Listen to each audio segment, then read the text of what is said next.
Ассалаумағалейкум қазақ елі, отандастар, жерлестер, туыстар, бауырлар. Мен Мажан қыздарыңыз, әдеттегідей Америкадан алдарыңызға шығып тұрмын. Бүгінде шыға салысымен өздеріңізден лайк жөнінде сұрай кетейін. Әрі тіркелмей көріп жүрген кісілер болса, тіркеле кетулеріңізді сұраймын. Әрі қарай осы бейнежазбаларды тарқата отырыңыздар. Мынау біздің санымыз бүгінгі күні 29 мыңнан асыпты, соны 30 мыңға жеткізейік, соған ат салсаңыздар. Комментарияларыңызды аямай жаза отырыңыздар, ойларыңызбен бөлісе отырыңыздар, қай жерден көріп отырғандарыңызды жаза кетіңіздер. Ал бүгінгі тақырып, сол су басқан Қазақстан, өз күнін өзі көріп жатқан қазақтар, бұл енді жаңағы өте терең жараға айналып бара жатыр. Қазекеңдер әлі сол жаңағы Тоқаевқа рахметін айтуда. Маған келіп жатыр, жаңағы жекемді бір шалып өткенмін, оның бәрін оқып отыруға уақытым тапшы. Ал соңғы жазғандарды қарасақ, жаңағы сен неге өзі мынау жаңағы осындай жағдайлар болып жатқанда Қазақстанда халық неге Тоқаевқа қарсы қойып жатырсың дейді. Енді Тоқаевтың жанашырлары шығар. Тоқаевқа мен қарсы қойып жатқан жоқпын. Тоқаев өзін о бастан қарсы қойды. Жаңағы қойшының таяғынан, келіннің аяғынан дегендей, бұл Тоқаевтың аяғы осындай өте ауыр болды, өте нашар болды. Оны мен айтпасам да халық бәрін іштен біліп көріп отыр. Жаңағы сәбилердің өлімімен келді, одан қалды жаңағы өртте кеткен, естеріңізде шығар.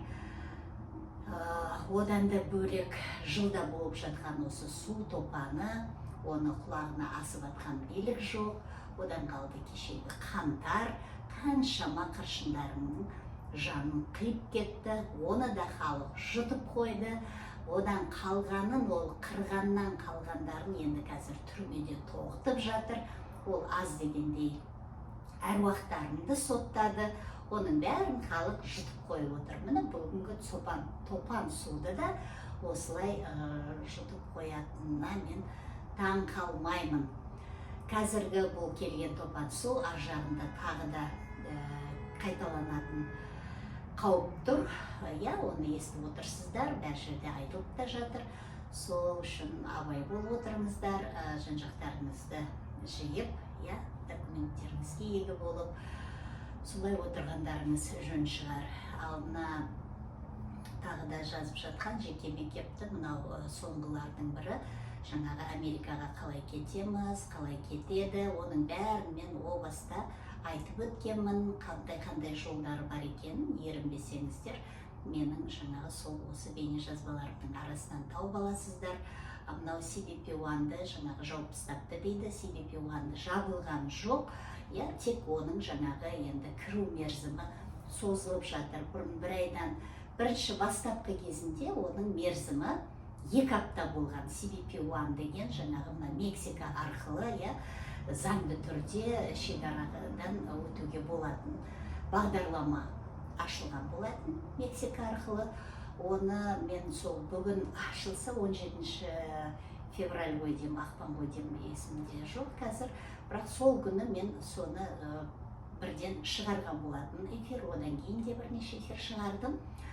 Жаңағы Қазақстанда қуғын сүргін көрген белсенділер, егер кетеміз десеңіздер, қазақтар міне осындай жол бар деп айтып шығарғанмын сол эфирді. Бірақ одан келген онша қазақтарды көрген жоқпын. Бір-екі орыс семьясы, отбасы келді, ал қалғандарын естіген жоқпын. Келсе келіп жатқан шығар қазақтар, бірақ өте аз. Ал сол CBP-1 арқылы келіп жатқан украиндығының саны қаншама, орыстарының саны қаншама, басқа ұлттардың енді саны баршылық. CBP-1-ды пайдаланып сол кезде кіріп алғандар, қазірде кіретін жол ашық, бірақ басталған кезде 2 аптада сенің құжаттарың толық, жаңағы офицерлер сіздерді интервьюға, сұхбатқа шақырып, сіздің мән-жайыңызды біліп, мынау неден шекарадан өткізіп, әрі қарай құжаттарыңыз тез қимылдайтын, тез алуға мүмкіншілік болатын. 2 апта көлемінде. Ал қазіргі одан кейін былтырлары аяғына қарай былтырғы жылдың 1 айдан 6 айға дейін кеткен. Қазіргі мынау тағы да бір енгізген өзгерістеріне байланысты бұл енді одан да көбейіп кетіпті дейді. Ол мезгіл мерзім, сонымен енді ол жайында ақпараттарды қараған жоқпын, бірақ жаңа интернетті шарласаңыздар көресіздер қандай өзгерістер енгізген. Ол жолда онша оңай емес, Мексика арқылы да, бірақ енді басқа жолдарға қарағанда басқаша бұзып өте алмайсыздар бұл жаққа. Канада арқылы келетін жолды да айтқанмын. Бірақ енді бұл жол заңды жол. Канадаға жаңағы визамен келесіздер. Канадада жаңағы Ниагара сарқырамасы бар. Сол сарқырамаға келіп, сол жердегі таможнясына келіп, біз мынау осы сарқыраманы Нью-Йорк жақтан, Америка жақтан көріп өтейік деп едік деп айтсаңыздар, қолыңыздағы Канаданың визасымен Америкаға қарай өткізеді. Өткізгенде сізге сенеді, сіздің қайтып шығатыныңызға сіз айтасыз, бір күнде қайтып ораламын, қазір көремін де қайтамын десеңіз, сол сөзіңізге сеніп сізді кіргізеді. Енді кеше күнге дейін осылай болып тұрған. Сөйтіп те көрсеңіздер болады, сондай да бір жолдары бар. Одан кейін кіргеннен кейін әрі қарай өздеріңіз білесіздер.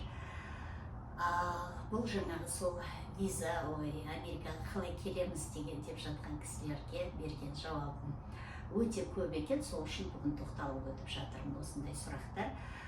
Осы сұрақтардың жауабын менің бейнежазбаларым, бұрынғы бейнежазбаларымды көріп өтсеңіздер, сол жерде толығымен айтып өткенмін. Мына тентіретіп қойған, халықты боздырды, осындай күйбеленген, қалай кешіріңіздер, осындай хәлге түсіріп қойған, осы билікке шыдап отырған қазақ елінің енді соры беселі, жаңағы сабырлықтары енді сары алтыннан да ауыр. Қазағым-ай, енді оны өздеріңіз білесіздер. Мына топан судың өзі келіп, қаншама, мен ғана емес, бұны айтып жатқан бәрі айтып жатыр, бірақ ешқандай іс-қимыл жоқ дейді. Іс-қимыл бар, жүріп жатыр, жан-жағыңызға қараңыздар. Мынау Әблязовтың айтқан ұяшықтары ашылып жатыр. Міне осындай, міне өзіңізден бастаңыз, өзіңіз соны ұйымдастырыңыз, содан әрі қарай жалғаса береді. Бұл ұяшықтар не үшін керек, неменеге, бұл немене, пирамида ма деп жазып жатқан кісілер де бар екен. Оның бәрін Әблязовты тыңдағыларыңыз келмесе, менің де осы жайында, ұяшықтар жайында қазақшалап түсіндіріп айтқан жаңа бейнежазбаларым бар, аралап көрсеңіздер болады. Бейнежазбаларым оншалықты көп емес, тез-ақ табасыздар. Ал мына ұяшықтардың пайдасы бұл жерде жаңағы өзіңе сенімді адамдарды алып келесіздер. Ертеңгі күні міне тап көтерілетін кезде сіз білесіз, кіммен бірге көтеріліп жатқаныңызды, не үшін көтеріліп жатқаныңызды, міне сол үшін осындай ұяшықтар керек. Бұл ұяшықтардың керегі мынау ортамызды толтыру керек. Мына билікті құлатам деген белсенділердің бірігетін тағы бір жолының бірі бұл ұяшықтар. Кеше күні естеріңізде болса, соғыс басталған кезде Ресейде Путин демобилизация жасады, әскерге шақырып бастады да, бірақ шекарасын жапқан жоқ. Шекарасын жапқан жоқ. Жаңағы қашқындары қашып, жан-жаққа босқын ретінде соғыстан қашқан болып, көпшілігі де соғыстан да қашты. Міне соны пайдаланып Путин өзінің жаңағы жансыздарында қаншама елге кіргізіп үлгірді. Енді әрі қарайғы ол жансыздардың жұмысын өздеріңізде шет жағасын халықтың ішінде көріп жатқан шығарсыздар. Оларды пятая колонна дейді, анда-санда мына орыстар дауыстарын шығарып қояды. Міне сол сияқты бұл солардың жұмыстары. Сол үшін сақ болғандарыңыз үшін, абай болғандарыңыз үшін, балдарыңызға еге болғандарыңыз үшін, мынау соғыстың қаупі ол төнген, бұл күшеймесе азаймайды. Енді жаңағы беделді Ресейдің бұрын жай жаңағы шабармандар айтып жүрген болса, қазіргі міне беделді кісілердің де аузынан шығып жатыр осындай сөздер, келесі Қазақстан деп. Ал бірақ жаңағы артынша ол өтірік, ол фейк деп жатыр.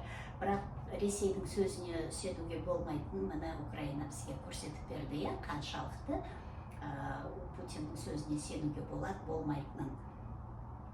Ол жерде де, жаңа Ресейде де халқы қаншама неге бөлініп жатыр. Ол аз ұлттылар, былай тұрсын, аз ұлттылар кәдімгідей күш жинап қалды. Қазір мына неде онда жиындар өтіп жатыр. Міне бір аптасы өтті, енді міне осы келесі апта бір апта бойында сондай жиындар жүреді. Сол жерге мынау Ресейдегі кешіріңіздер, аз ұлтты кісілердің белсенділері келіп қатысып жатыр. Сол белсенділер көтерген мәселе, мынау біз Ресейден шығамыз, Ресейді ыдыратамыз деген жаңағы, енді мен жай сөзбен айтып жатырмын сіздерге. Міне сондай сөздеріне ақш қазіргі күні қарсылық білдіріп отыр. Ресейді ажыратқысы жоқ. Бұлардың жаңағы Ресейден ажырауына қарсылығын білдіріп отыр.